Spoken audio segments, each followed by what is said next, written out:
Hi friends, my name's Tammy and this is my booktube channel, Believe in Yourself. And today I have for you my weekly reads and wrap up. And I had a pretty good week of reading. I was able to finish 6 books. So I'm going to go ahead and show you those. But first, I do want to show you, I finished my 6 flamingo bookmarkers that I was doing with cross stitch.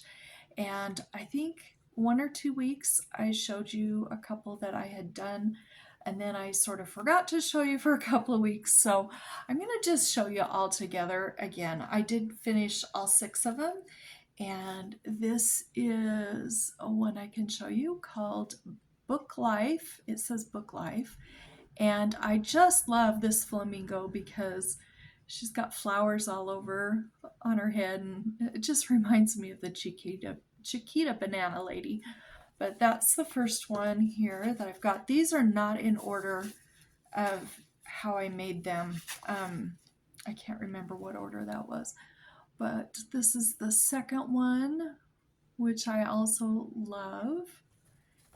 And this is number 3 to show you.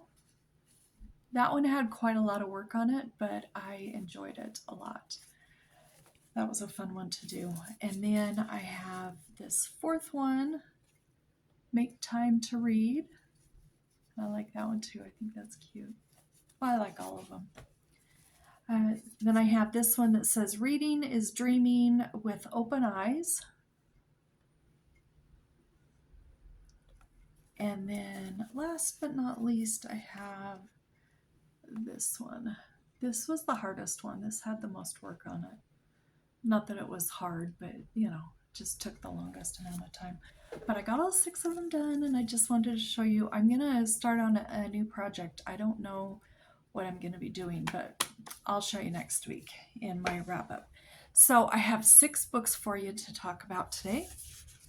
And let's start with this one. It's on the top of my pile.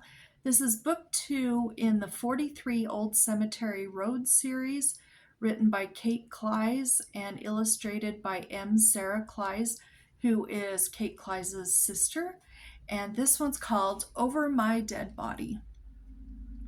And I think that this is my very favorite kids middle grade series. I just love this book so much.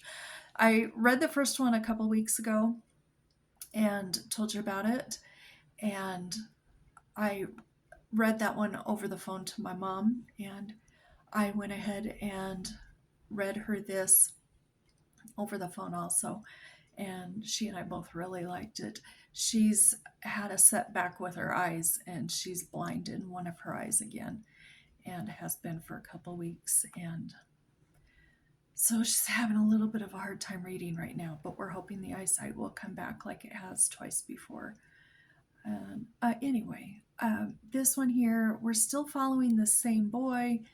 He's been deserted by his parents. They've gone off to Europe on a ghost tour, I guess you could say, talking about how ghosts aren't real. He's being raised by the guy who rented the house and a ghost who has died over 100 years ago. And I don't want to tell you too much about this because these books do go on, and the story develops. And so I don't want to say too much about it because that'll give away the ending of the first story. But this is just great. I just love this. And it is every single thing is a letter, or a postcard or an envelope or whatever. And he is an artist in this book, and so he's always drawing pictures to go along with things. Here's a couple more things here. It's all epistolary. There is some newspaper pages that are funny too, and it reads really quickly. I think my mom and I did this in like 2 days, I'm pretty sure. And it's at the beginning and the end, it does have a cast of all the characters. But I love this book. If you have middle graders in your life, and you have any influence over what they read, if you want to buy them something, I think this is a great series to buy, or to take them to the library and have them check them out or whatever. I love this series. Like I said, I think it's my favorite kids series of all time. And that's saying a lot. I think, you know, Little House has always been my favorite kids series. And it still is in its own way, but this also is in its own way, because this one makes me laugh. These are funny books. But like I said, in this book, he likes to draw. His name is Seymour, and he loves to draw. And I have a little square right there. This is how it ended last week, my bingo board. But I have a little square right there for artistic. And so I'm going to color that in for Seymour, because he does a lot of art in the book, for what he's supposed to be doing, his character. And so there we are with that one. Then the next book I have here is Monica Ferris, Knitting Bones. This is the Needlecraft Mystery. And I don't know, I think this is around book 10 or something. And it's called Knitting Bones by Monica Ferris, like I said. And I particularly like this one. This is one of my very favorites in the series. This is a reread for me. And it's one of my favorites because our main character has broken her leg, and she is stuck in her apartment and can't get up and down the stairs.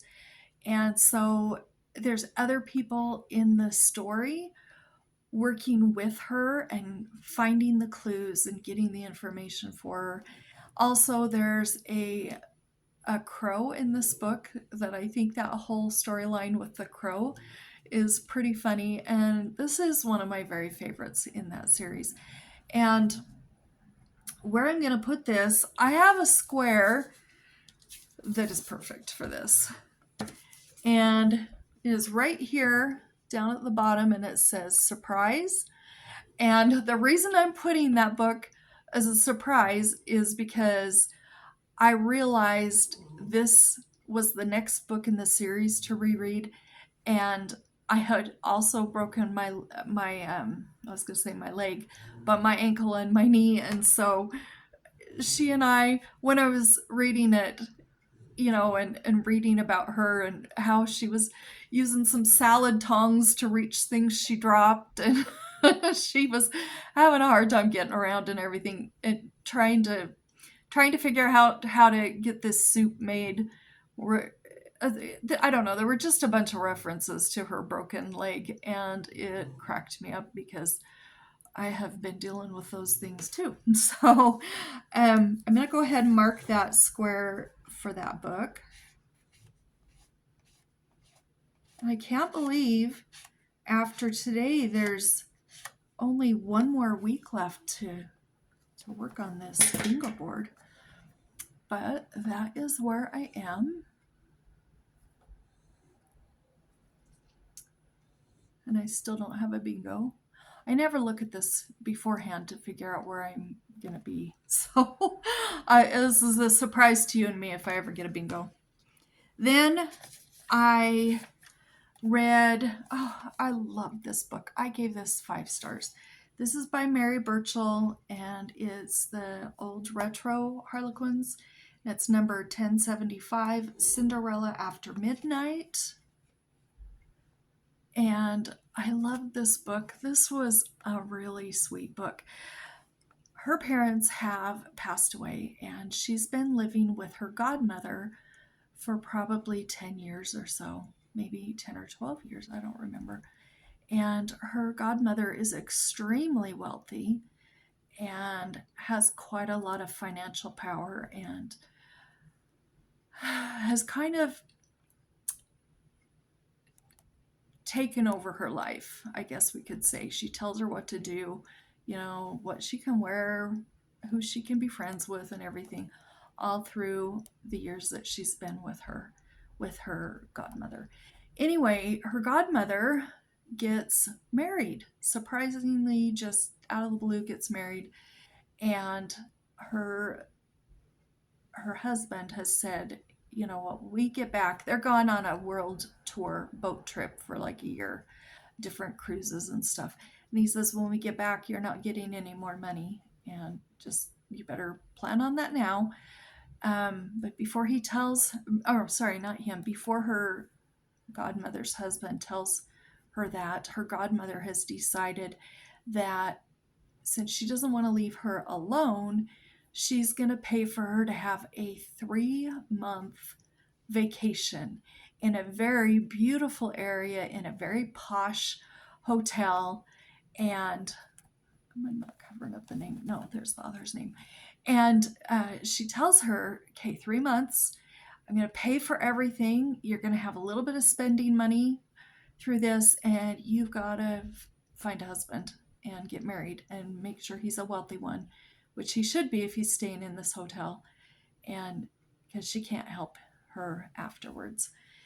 And so she goes, and she runs into one gentleman that she used to know a couple of years back, and they were friends, but he's in the acting business, and her godmother didn't really like him too much. And so she sort of forbid the friendship with that guy. She runs into him. She also runs into this guy who is, he's been in an accident, and he's been recovering for about a year, but he's still having a lot of problems. And there's a storyline with that. There's a couple of storylines. There's also the actor guy and his story and her story. And she is Cinderella because she's been given this great chance of doing something. And so she refers to herself as Cinderella a few times because her godmother has helped her out. So I'm not going to tell you how it ends, but it ends, it just ends so perfect. If you see this out in the wild, grab it and read it. If you're one to order books occasionally from wherever you may find used books, I would highly suggest you pick this up. This was so good. Anyway, so this is called Cinderella After Midnight, and I have a square that happens to say Prince. And she's Cinderella, and she does find her prince, and it was just great. Let me mark this in.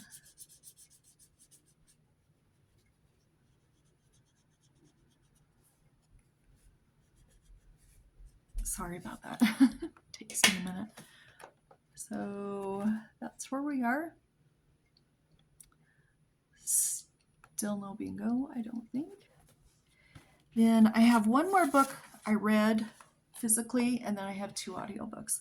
And this one is the second book in the Little House Rocky Ridge years. These are the Rose years, and this is written by Roger Lee MacBride, and it's called Little Farm in the Ozarks. And I read book 1, I think it was in January, maybe February, but it might have been January. And Roger Lee MacBride was in Rose's will said to be the heir of everything she had, the books that her mom had written and everything. And so he was the heir from Rose, even though Rose didn't have any children. And he thought of Rose as a grandma, and his grandma, and they were very, very, very close. And so he heard all the stories, of course, of Laura and also Rose. And he continued the series on. And I want to say, if you like the Little House books, the very last book is called The First 4 Years. And this one, well, the first book, this is the second book in the series, but this series picks up right where the first 4 years leaves off. And he was so talented. He wrote the first book when he was, oh, I can't remember. I told my mom what it was, and I don't remember now, but he was maybe 15 or 16. And he wrote the first book, and then this is the second one. And I think there's 8 books in the series. But you wouldn't be able to tell the difference in the writing between his writing and Laura Ingalls Wilder's writing. So it's just like you have 8 extra books written by Laura Ingalls Wilder, and I do really love this. And this here, it shows Rose as a child fishing, and I have a square. That's my dog snoring, as always. I have a square right there that says fish. So I'm gonna fill that in real quick.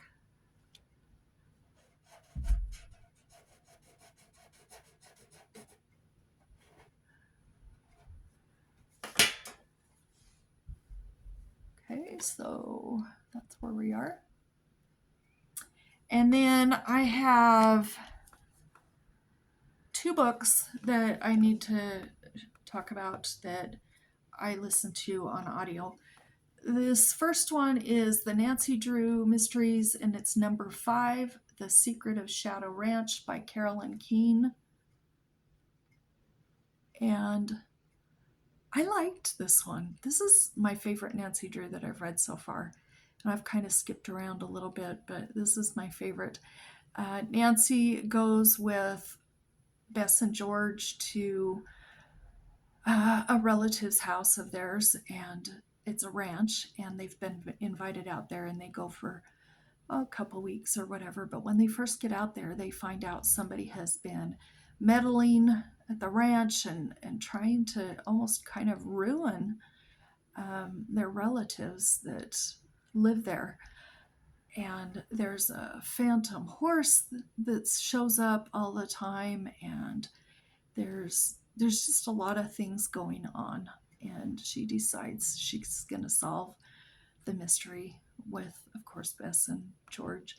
And I really like this book, you guys. This was my favorite Nancy Drew so far. So I will be putting that book. I have a square right there for ranch.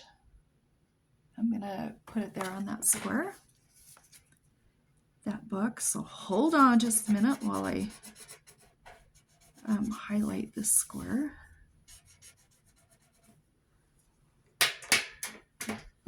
I still don't have a bingo. I only have 1 week left with this card, you guys. Okay, and then I have one more book that I did listen to, and this is called Escape from Alcatraz by Andy Marino. And this is a scholastic book, and it is a middle grade book. Let's see. Okay, I think you can see the author in the title there. But it's called Escape from Alcatraz, and this takes place in 1962, which, interestingly enough, was the year before Alcatraz got shut down as an island with a prison.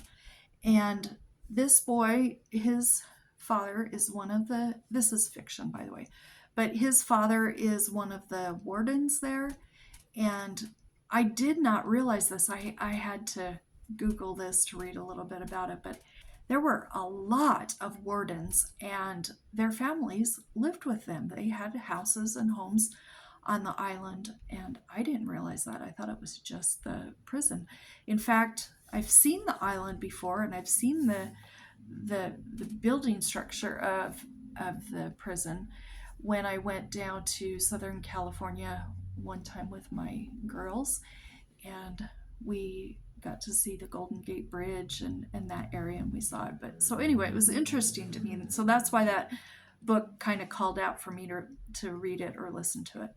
And anyway, so he's living there with his dad, and he also has a friend that's a girl about his age. And while he's there, he realizes that his dad and his friend's dad are in on something not very good. They are planning and plotting to help some prisoners escape. There's 3 of them. And the reason they're stuck doing this is they were gambling with the worst mafia guy there in California, and which is right there by San Francisco. And they had both lost a lot of money and owed him a lot of money. And so, of course, he's expecting favors in return. And these 2 fathers are going to, like I said, help these 3 guys escape from prison. And there really were 3 guys that escaped from prison, and I read about them. They were never found dead, but they were never found alive. They were just never found. So they don't know if they died or not. They've presumed they probably died, but they never found their bodies. Anyway, and he does use these 3 guys from history that really did exist as kind of the basis of his 3 main characters that are escaping in this book. And so there's a lot of it based on truth, but there's a lot of differences too. I mean, he did take a lot of liberties. So anyway, it was quite interesting. If you don't want to hear anything else, just fast forward until you see me hold this up again, because I'm just gonna say what I think. I didn't love this book. In fact, I think I gave it 2 stars. And the reason why, it just was so unrealistic. And I didn't agree with what the author had these kids doing. They're kids. They're kids. I wouldn't put that book in my granddaughter's hands because I don't want to read about them being on purposely getting into really scary situations. So these kids leave school one day and they go into the city, and somehow, which wouldn't happen, they are able to make an appointment to meet with this really high mob boss, and which that wouldn't have happened with kids. But they get in there, and he says, well, if you don't want your dads to have to pay this money, and if they can't, they're going to be killed, of course. He said, you can give me a favor.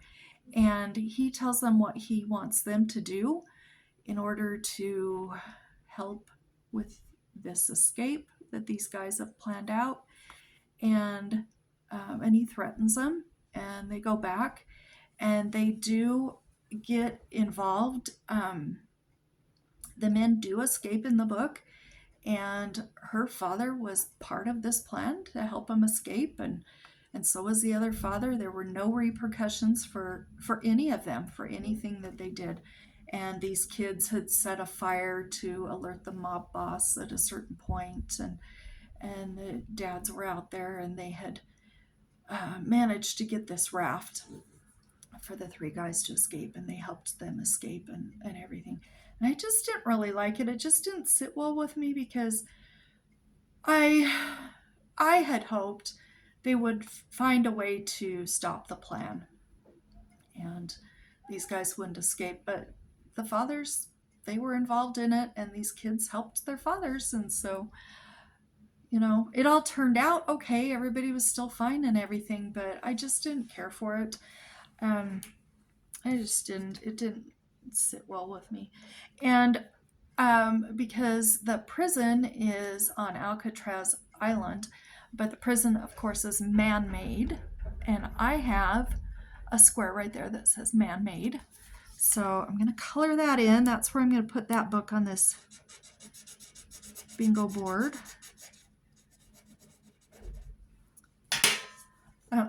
I have a bingo. I finally have a bingo. Is that the only one? Do you guys see anything else? I don't see anything else. I'm close there. Survival. Anyway, I've got a couple books in the works right now. Maybe next week I'll have a couple more bingos. But Anyway, it's been fun. I always love doing these bingo boards that Dag Moon makes for us, and it's just fun. Fun way to get some books read during the month. But I hope you've enjoyed the video, and I hope that you've had something great to read. If you've read a favorite book, let me know down below, because I'm always, I'm always looking for a good book. So that's it though. So I'll talk to you next week. Bye-bye.